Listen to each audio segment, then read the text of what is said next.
Hey. Evening. Come on in. We are starting to let some people in the room. Let me make sure my volume, everything's okay. Hi. Hey. All right, I'm going to give everybody a few more minutes to jump on in here. It is just 8:02, but for those of y'all who made it on time, how you feeling?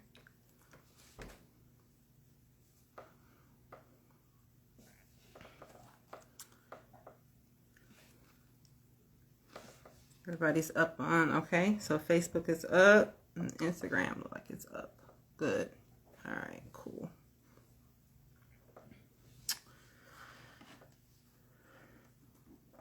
Give everybody just probably one more minute. Well, how y'all feeling? How you doing?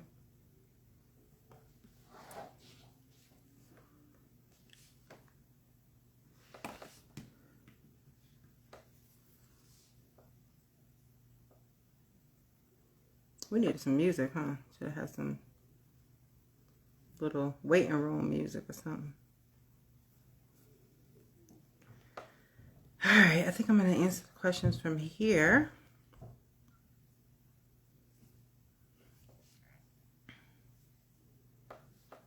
Hey. Come on in, y'all.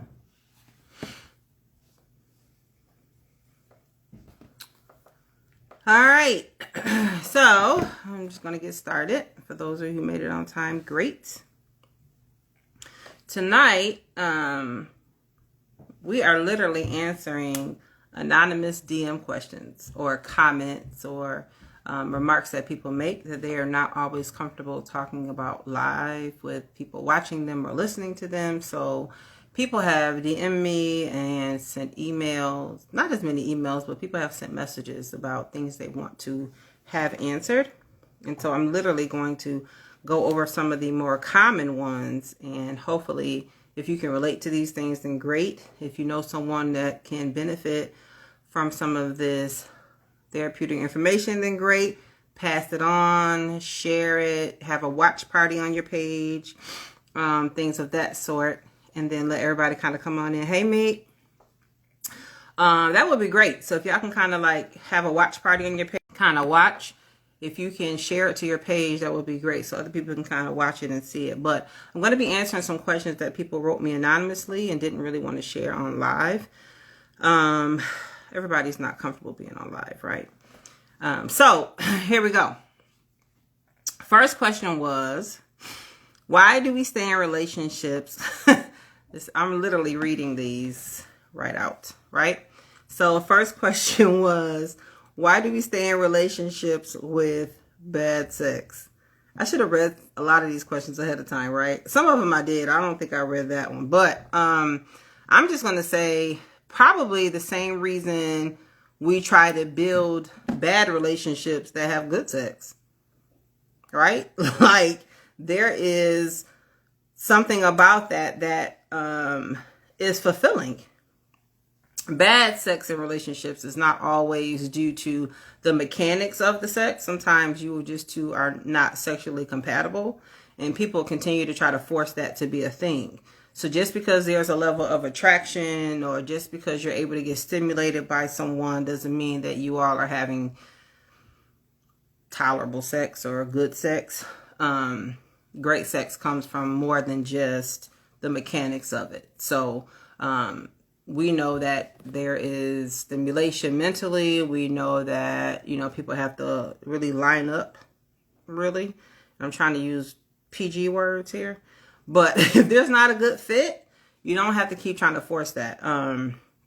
But we like to rationalize our behaviors. We like to say things like, they're a good person, right? And sex isn't everything. And our relationship is made much more than just that.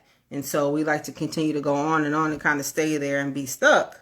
And then sometimes it kind of ends up in these negative behaviors on the other side, like infidelity or just feeling detached. So it's some of the same reasons people stay in relationships that have good sex, but the relationship is still bad. It's kind of the same thing. Neither of them are ideal. But if you have other structural things about your relationship that is beneficial, that you want to make your relationship about, then go, so be it. Because I'm not saying it's right or wrong either way. I'm just saying that the question was, why do we stay in relationships with bad sex? But oftentimes sometimes we like to attempt to piece that thing together, right? So the sex is bad, but we're good friends and maybe co-parents, and we kind of maybe make up each other's deficits in other areas. And so we feel like, yeah, this could be a good thing. And we'll just, I don't know, introduce other things sexually to kind of make up for that. But it's no different than the relationship that has great sex that's missing all these other good pieces too. Like, we have great sex, but we don't talk a lot, and we don't really know each other, and we're not really good friends, and all these other things. So it's essentially what you want to make of these relationships that will kind of hold them in place. If you want to keep rationalizing it and putting pieces together, then that's what you're going to keep doing. But those are essentially some reason why. Sometimes we try to find ways to compensate also about what's missing. And then eventually, at the end of the day, we just hope for the best. That's what we do. So that's my answer to why we stay in relationships with bad sex, or relationships that aren't fulfilling in other ways. We try to piece them together. We hope for the best. We overcompensate in other areas. We rationalize. And sometimes you don't think you're always deserving of it all. When people say, oh, that's a myth, like, there's no one's perfect and you're never going to have it all. And so if sex is just always, or this one piece of the relationship isn't the best, then sometimes you'll stay in it and just feel like, well, I'll just deal with what I got because it's better than, trying to start all over, or the alternatives or what could be. So those are some reasons why we kind of stay in those kinds of relationships. All right. My next question I got was, okay, I am struggling. Now, this one I did read earlier. I'm struggling with loving myself, and I keep making bad decisions. I'm struggling with loving myself, and I keep making bad decisions. This person has actually written this question to me previously, and we actually talked about it offline. And so I'm going to kind of dig into that a little bit, because this is a two-part question, right? The bad decisions is not always attributed to not loving yourself, but sometimes they can go together. I think we say people put on a good front, right?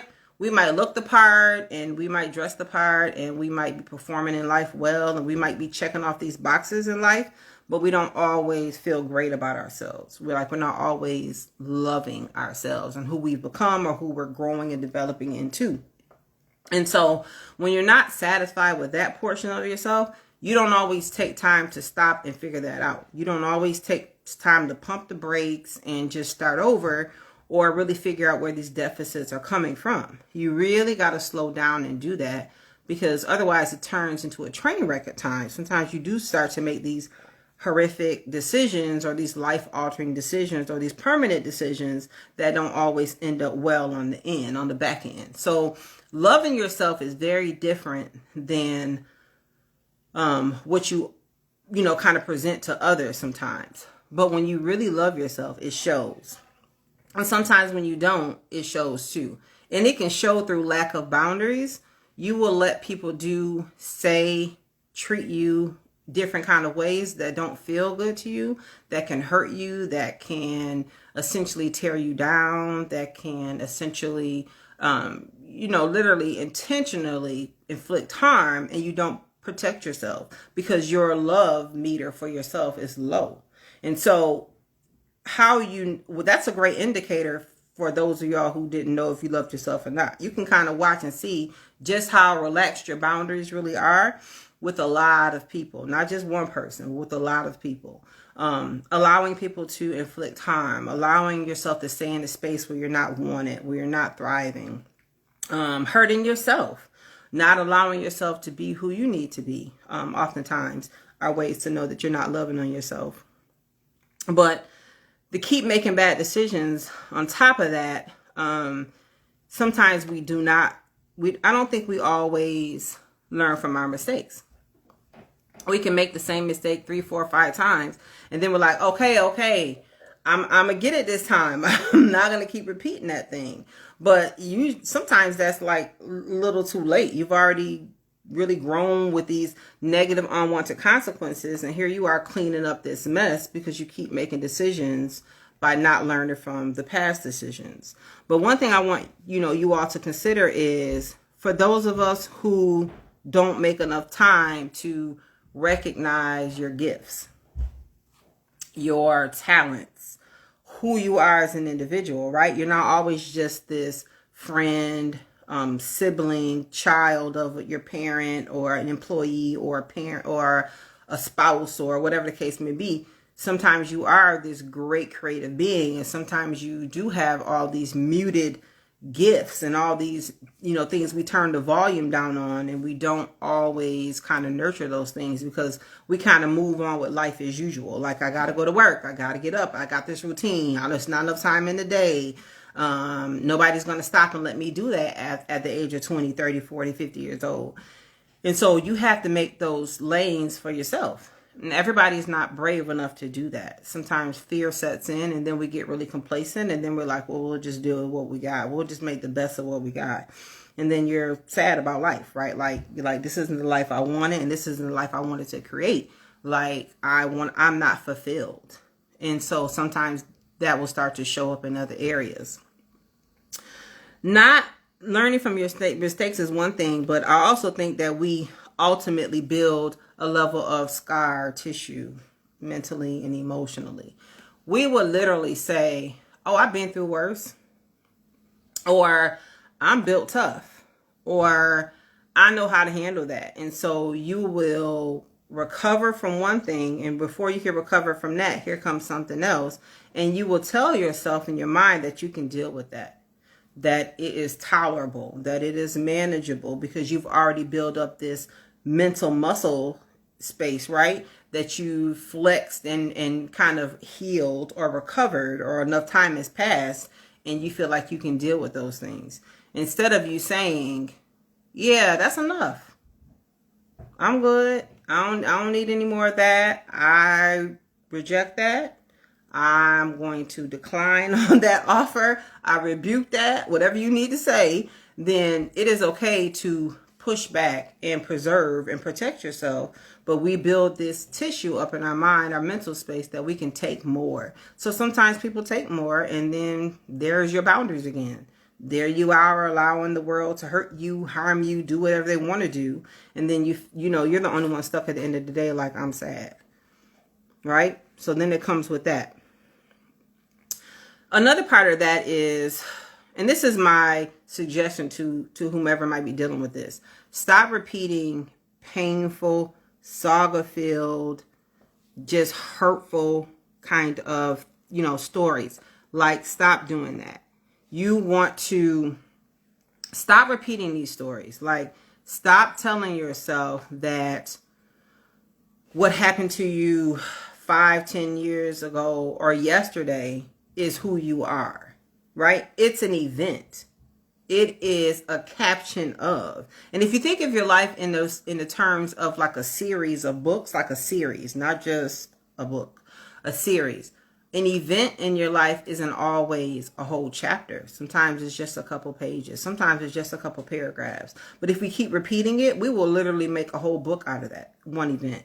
And it's not always, not necessarily just appropriate, but it's not always healthy to keep re-injuring our mental space with that same pain-filled story. Like, the facts behind that story. You don't have to keep spinning it 4 different ways. I love something that I've heard in the recovery world. When I hear addicts and they talk about in the AA or NA rooms, and they'll say things like, people can wash out, spray, put a new liner in it, put some bleach in it, even spray paint it. But a garbage can is a garbage can, right? And people will be dressed up garbage cans. They would literally walk around this world looking the part and be full of nothing but trash. I thought that was so profound. I was like, wow, I had never thought of it like that. But a garbage can is a garbage can. And so if you are literally still filling yourself up full of trash, you can't be second guessing too many times about why you feel like trash. Right? So we need to start repeating different stories. Start talking over yourself, right? And for those of y'all who's Christian in the room, you might say things like speak over yourself, or, tell yourself different scenarios that can be. Revive some of those old dreams that you have discarded or put away, or you feel like, oh, I'll just do that when the kids leave home, or I just do that after I retire, or I'll just do that when I get some time. And one thing we've been reminded for in these last year and a half is that, time is of the essence. So if there's something you want to do, then do it, right?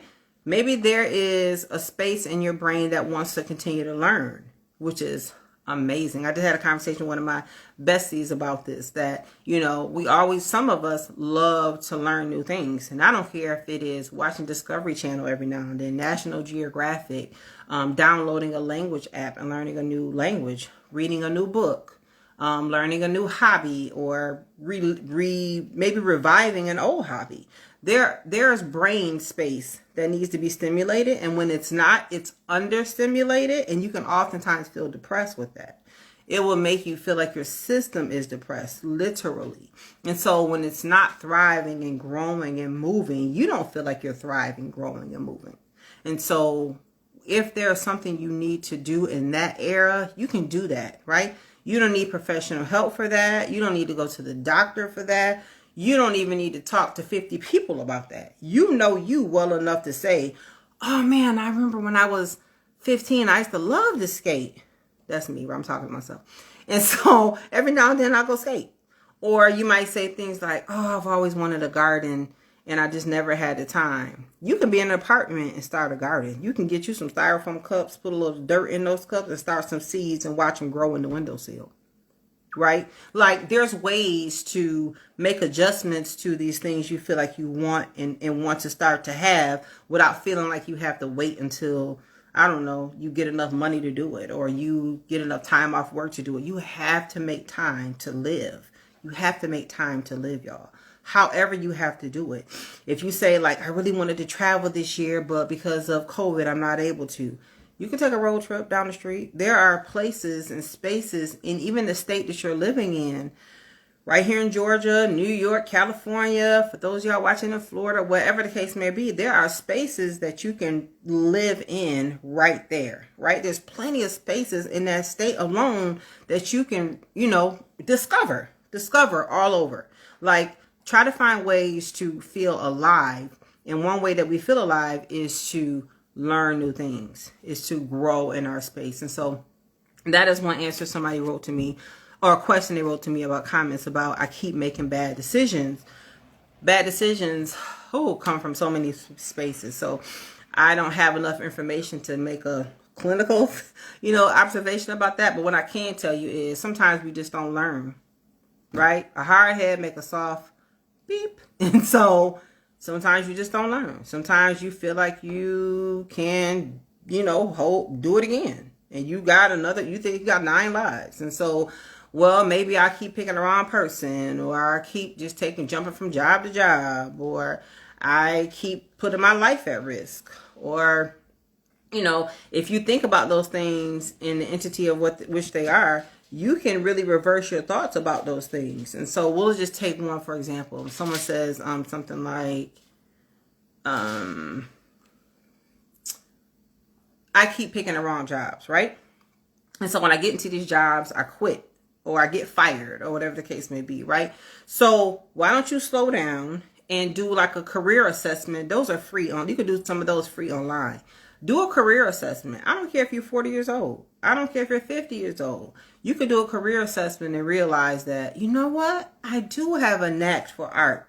Maybe I should have worked in a museum. Or I do have more of a mechanical mind. Maybe I can go back and do some IT certifications. Or I do love helping people in the healthcare field. Maybe I can go back and get a certification in something in the healthcare field. Or whatever the case may be, right? You need to figure out what it is that you have talents in that you have not even peeled back some of the layers on.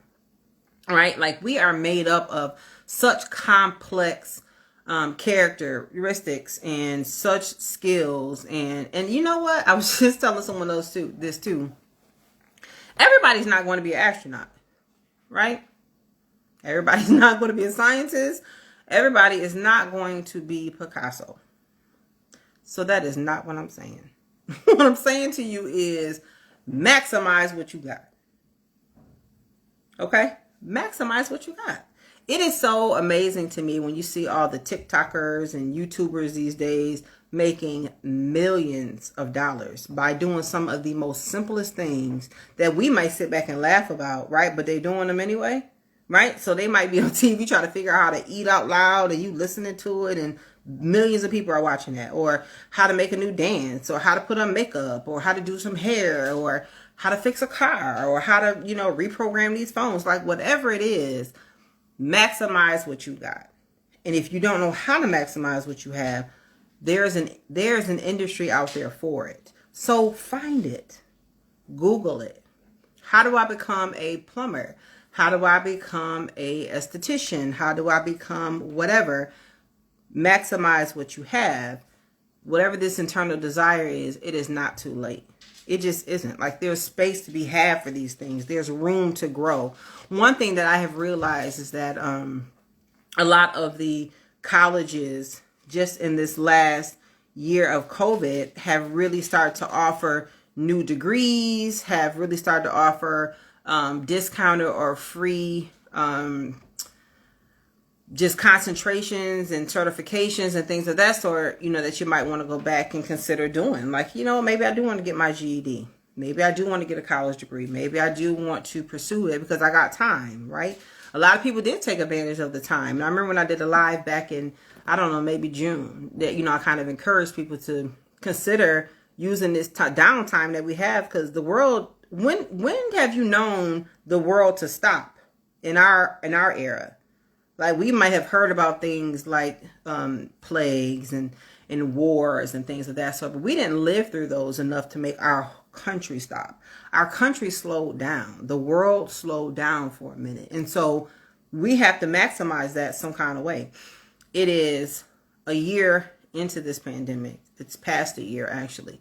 And some people have really found ways to try to find some way to live while they're in it, right? Instead of just kind of keep checking your watch. Is it over yet? Keep peeping out the blinds and keep trying to watch the news about the numbers dropping and keep trying to figure out how they're going to go into Walmart and come back out. Like, some people are still trying to figure out, like, I'm out here trying to live and I'm trying to figure out how I'm going on vacation despite these limitations. And I'm going to figure out how I'm going to mix with someone and meet someone safely and still try to thrive and love. I mean, people are out here dating, y'all, in this pandemic. I mean, people are out here meeting.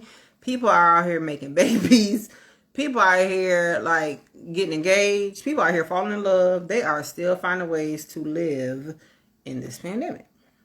So if there's something that you want to consider thriving with, then you should really take time to do that, because there's a lot of resources out there available to all of us. And if you don't know how to find them, then what you need to start with is Google, because that's what everybody do, right? But you can start with your local business commerce. You can start with SBA, like small businesses around. It's a organization.org. I think it's SBA.org.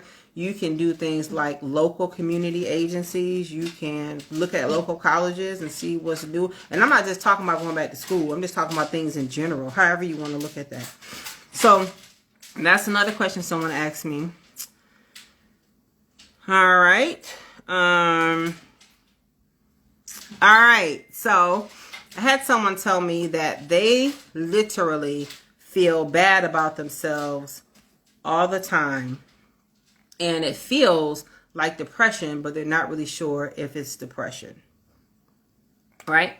So on a live that I did a few months ago about depression and anxiety and some other common disorders that we see in the mental health field, depression is not always a feeling. Sometimes depression is, sought off physically in a behavior, right? And so some ways to know that you're depressed is not just going on Google or Psychology, Psych Today, or WebMD. You can do that and see if some of the symptoms are lining up. But you do want to know, have I been feeling this way for a certain amount of time? Is this more of a situational thing? Did this just start to happen, or has it been going on for a while? Because I'm not tearful all the time, do I still feel down internally? Is my appetite together? Am I sleeping okay? Now, attribute the sleep to sleep, not just because you work overnights, not just because you work in 2 and 3 jobs, or not just because you eat late at night so you digest it and you can't fall asleep, or whatever the case may be. Attribute sleep to sleep. So if your sleep patterns are off because all the other things are aligning and you still can't sleep well, then that could be something else attributed to depression. You're absolutely right. It's not always depression, but it could be signs of depression. If it's hard for you to get excited, if it's hard for you to find levels of enthusiasm and things that you used to be excited about, if your interest in some of the most favorite activities you've ever done start to waver and drop off, if your motivation for looking your best, if you are skipping showers regularly, or they're starting to decline, if your hygiene is starting to suffer, if you aren't doing your hair like you used to, if you don't take care of your skin, if you just don't care as much as you used to, those could all be signs of depression. They're not always definite signs of depression, but they can always be signs of depression. So you don't always have to be tearful and crying. You don't always have to feel like you're suicidal. You don't always have to feel like you're hopeless and it's the end of the world. But depression is literally like suppressing some of the things in your, in your system that make everything else feel kind of blah. And so you really want to consider if you're dealing with that, and how you can get help with that is, if you're employed, a lot of employers have EAP benefits. So you call your HR department or the back of your medical insurance and you say, who is our EAP provider? I need to set a claim. EAP is Employee Assistance Program. These are free mental health benefits that you all have access to if your employer offers them. You can see a therapist for 3, 5, 8, 10 sessions, depends on what kind of package your employer has. I literally have a new client. She works for, I can't even say that, right? See, can't even say that. But she works for a very reputable social media platform. That's what we'll say. And they have 50 free sessions. I said, now, I never remember somebody getting that many free. I mean, 10 maybe, but 50, that is dead on. So anyway, call and check and see if you have that. If you're not employed right now, you can still get benefits, right? You can still get help. You need to look for your local community service agency that offers free community mental health. Now, people like to be picky with how their free services are going to present, right? So it may not be in this really cushy, cute office that smells like lilacs and has candles burning, and it may not be on this white couch, right? Long as it's safe, long as the person is offering great services, and as long as you are getting what you need. Let's not focus on the why you have to be distracted from getting what you need to get, because that right there is avoidance, right? Like, let's not do that. If the services are coming and you're able to utilize these benefits, get the benefits, right? So if you can get free services through your community service board, through your EAP provider, and if, push comes to shove, let's consider how much you want to invest in your mental health. I tell you guys all the time that your mental health, your brain, your emotions control your behavior, right? So if you're not taking care of that, and then you want to figure out why everything else isn't going well, you need to check that. So all these investments we like to make into clothing and jewelry and trips and people and eating out and traveling and all these other things that make you feel okay, you need to try to figure out how much you want to invest in yourself internally, right? So if your therapist says your copay is $40, $40? What? Yes, $40. I mean, really, like, I eat for, like, okay.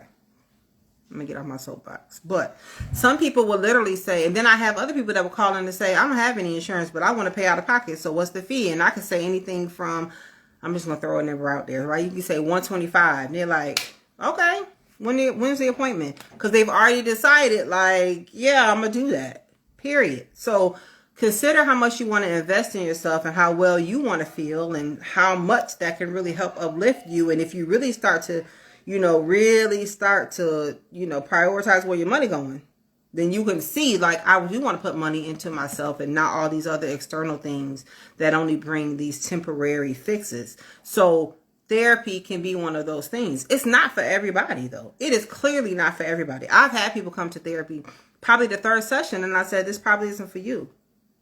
I'm not for you. I'm not a good fit, nor is this process because you don't want to feel challenged. You don't really have a lot of interest in changing. You don't want to do the work it takes to change. And then you give me a lot of pushback about change. And so I don't have a problem coming back to say to someone, I'm not sure if this is the right time for you in life right now. I'm not really sure if you're ready to be invested in the effort that this is going to take to make these changes that you came in complaining to me about. I really find this with people with forms of addiction, people with relationships they know aren't really beneficial for them anymore, and they say to me, I don't know what to do, I feel stuck. And then I say, oh, okay, well, let's figure it out. I can say to them, well, you got to kind of do A, B, C, and D to kind of get where you want to go. Oh, I don't know if I want to do that. Okay. Well, do you want to start with A? Maybe that was too big of a plate, right? We're going to take some of it off the plate. Let's just start with the appetizer. Yeah, okay, Ty, we can do the appetizer. And then once they do that, then they're like, well, that's enough. I'm full. I'm just going to drink water.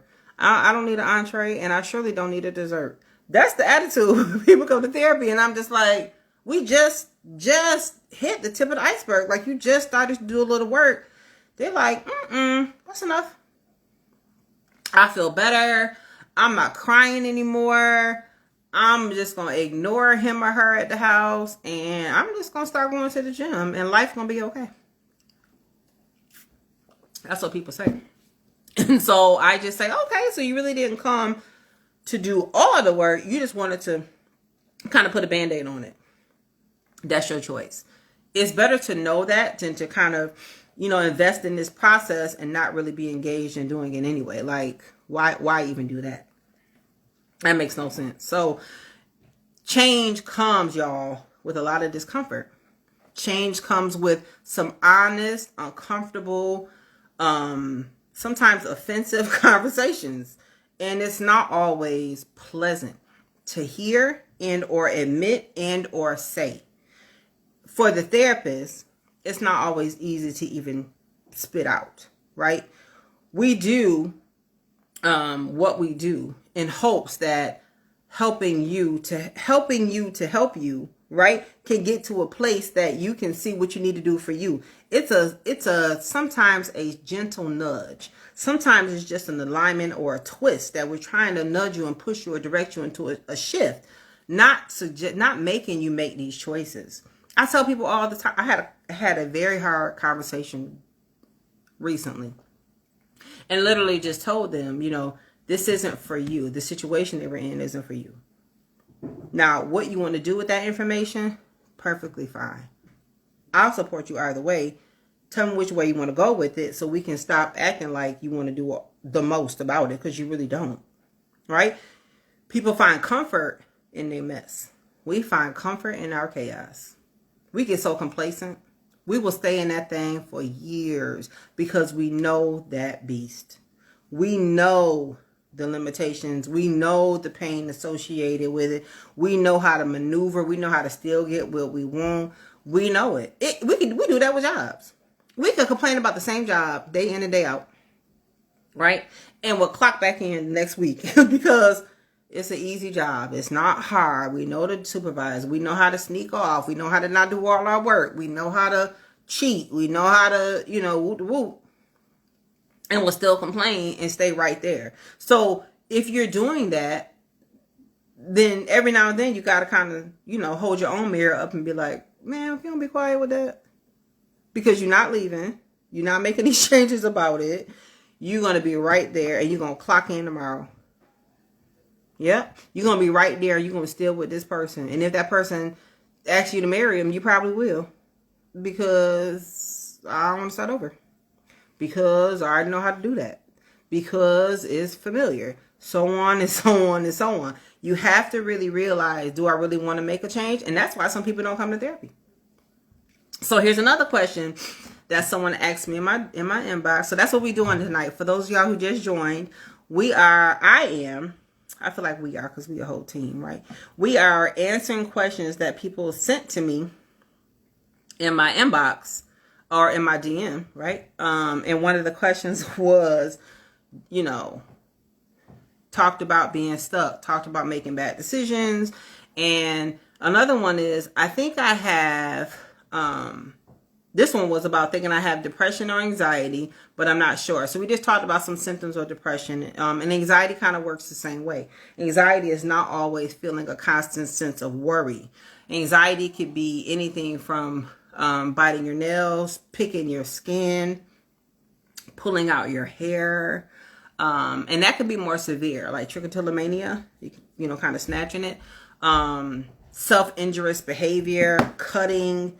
And people don't always cut where you can see it. Sometimes people cut on the inner thighs. Sometimes people cut on their stomachs. Sometimes people do things like that. And so anxiety kind of looks like that. It's a state of worry. It's a state of duress. It's a state of feeling like I'm not sure, being uncertain, asking questions over and over again, making a long time to make common decisions, kind of staying in relentless situations that don't really serve you anymore, whether it's a job or a relationship, a friendship, a home, whatever the case may be. Anxiety can look all those ways. It can be an upset stomach. It can be, like you feel like you got to use the bathroom all the time, like irritable bowels. It could be as severe as panic attacks. People come to the hospital. For those of y'all who don't know, I work in a hospital weekly. And in the emergency room, I do psych evaluations. And people will come in and say, I'm having a heart attack. And they're not. Because that's how heavy the panic can feel. It will literally make your chest feel so tight and so heavy, and your heart will be beating, and it does feel very, very similar. And sometimes you can work yourself up into some physical distress. But it's anxiety oftentimes. It's a constant state of unresolved concern or worry. And so we have to do things about that because it affects our blood pressure. It affects our chemical imbalance in our systems, and we really are not thriving in a state of where we could be because there's a constant sense of worry about what could happen. I don't want to do that because of this. I don't want to, all those kinds of things. And so that's what anxiety can look like. All right. So here's another question. This is probably a little more common than I even care to say, but how people in relationships, they say things like, let's be friends. I'm gonna take a sip of lemonade to that. Because we don't always like to let go of all the perks that this relationship or friendship came with. We want to hold on to the laughs and having a partner and having a person or having a go-to or having someone that I'm going to repeat all the same stories to. You already know me a little bit. It's comfortable. And then we say, well, let's be friends. But that doesn't work for everybody. So we probably should just scrap that. If you can be friends, you don't even have to say, let's be friends. You're just friends. It just happens. And that's what I'm going to say about that. So for those people that feel like, I wish I could be, look, and I'm gonna just talk about me for a minute. So I have plenty of friends that I've been friends with since childhood. Some of them right on here, right? And then I've had relationships that we're still friends. And I don't mean just like, hey, how you doing? Like, hey, you good?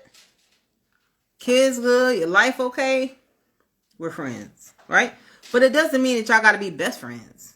You're not going to talk all the time. We ain't got to sit around and kick the bobo. I don't need to send you a birthday gift. You don't need to come to my new wedding, whatever, right? We ain't vacationing together. There is a boundary that needs to be set when it comes to that, because y'all are different. And that's just it. Y'all are different. You have to treat each other according to that. You can't keep giving everybody, all this free access. That's not healthy, it's not realistic, and it's not ideal. So setting boundaries for yourself and this other individual will let you all know that we can be friends, but this is how it's going to look. Right? You might have a flat if I'm in the neighborhood and you call because you can't reach nobody else. I don't know. But I'm not the first person you should be calling about that. Right?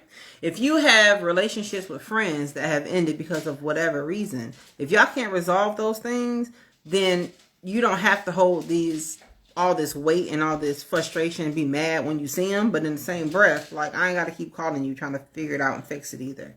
People should put forth their best foot forward when it comes to repairing things. One thing I think we don't do well is apologize. We don't apologize well. We are not always these naturally vulnerable beings. We don't like to sit in the hot seat long. And so what happens is we start to do things like, well, if they wouldn't have, well, she said, well, he did this, well, such and such and such and such and such and such, instead of saying, yeah, they did those things, right? No one's gonna discredit that they did all those things you said they did to you, right? What role did you play? Did you keep allowing them to do it? Did you make space for them to do it? Did you not call them out when they did it the first, second, or third time? Is this not a new behavior?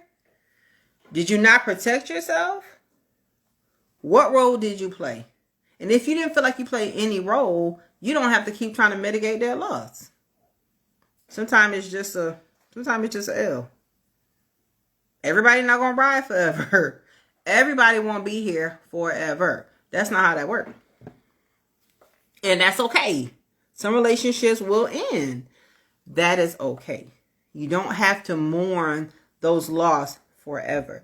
Everybody grieves those things. And I don't think people realize, like, why can't I get over this? Why is it taking so long? It's a death. It's a death. It's a mourning, grieving process. It's a death. It's painful.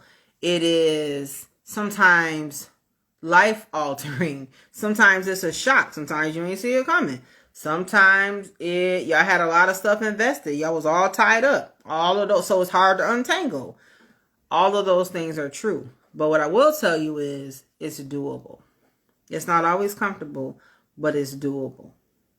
The quicker you make these decisions to preserve what you have, the quicker you make these decisions to decide to live your truth, then the less tolerable you'll be of people's mess. Yeah, that's how I'm going to say that. The less tolerable you will be of people's mess. Let's see if I have those. So those are the questions people sent me ahead of time. All right, so I just had someone ask me this last one about addiction. So we talked about addiction earlier. I'm just going to briefly talk about this again. There's a lot of controversy in the world of addiction, primarily because a lot of the things that we're addicted to are socially acceptable, right? Like porn, like gambling, like sex, like marijuana, like shopping, like eating, overeating, things of that sort. Those are all things that we talk about freely, casually. You do them with very little shame, so on and so forth. But whenever these things have impeded on your life to the point where you're dependent on them and they are causing you to have some unwanted consequences that come along with them, they have made psychological impacts in your brain, because that is a true real thing, that they have also caused you want to stop and there's an inability to stop. Those are addictions.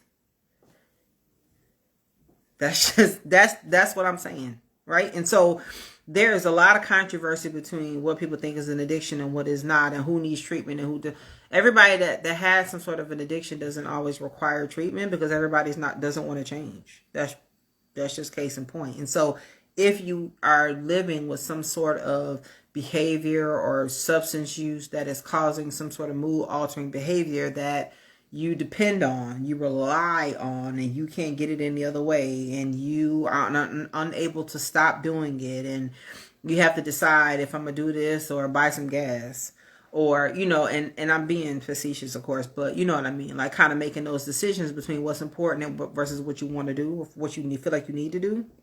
Then those are addictive behaviors, and those kinds of things can continue to carry on in other areas of your life. They can spill over, right? Your relationships might start to tell you, like, you spend more time on this than you do with me, and then you like, yeah, but I got to do it, and I need to do it, and I have to, and you mad when you can't do it, and you got a whole attitude, and you irritable, and you so on and so forth.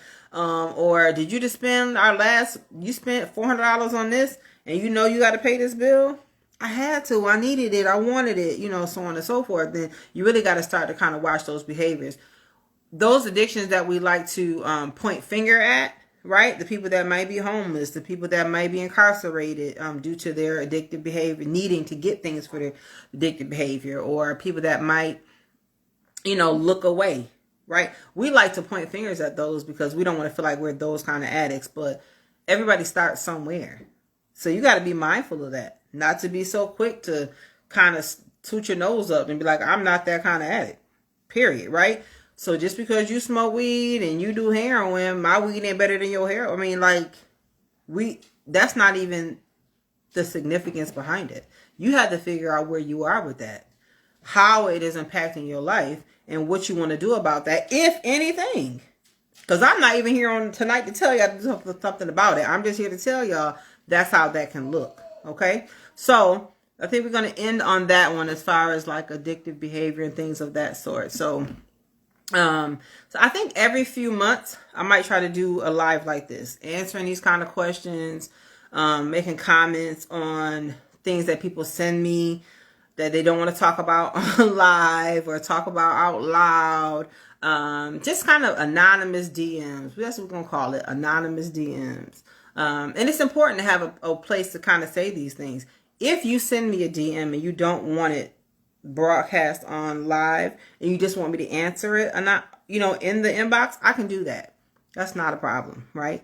And that can be fine. So just let me know that when you send them to me. But feel free to send them here on my Instagram at MBR Counseling, or you can send them to my Facebook at Tashika Folks Jackson, or my MBR Counseling Facebook page. You can also send them to my website, www.mbrcounseling.com. If you know someone who might be struggling with some of these things that we talked about tonight, feel free to share this video with them. If they need help finding a provider, feel free to let me know if you need help with that. I can help with that too. So thanks for joining, y'all. Have a good night.